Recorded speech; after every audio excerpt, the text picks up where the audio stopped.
लोकसभेला बारामतीत सुप्रिया सुळेंविरोधात सुनेंद्र पवारांना उभं करणं ही चूक होती। उपमुख्यमंत्री अजित पवार यांची कबुली। तर दादांच्या वक्तव्यावर सुप्रिया सुळेंचं प्रतिक्रिया देणं त्यांनी टाळलं। रवी राणांनंतर शिवसेना शिंदे गटाचे आमदार महेश शिंदेंचीही लाडक्या बहिणी योजनेवरून धमकी। योजना नको असेल तर नाव डिलीट करतो, महेश शिंदेंनी भरसभेत सुनावलं। लाडकी बहीण योजनेचे पैसे सरकार परत घेणार नाही।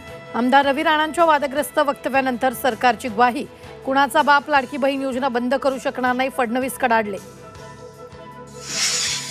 लाडकी बहिणीचा संदर्भ देत सुप्रीम कोर्टानं शिंदे राज्य सरकारला सुनावलं। शेतकऱ्याला पुणे जमीन अधिग्रहणाचा मोबदला द्या, अन्यथा लाडकी बहिणीबाबत आदेश देऊ, कोर्टाची सरकारला तंबी।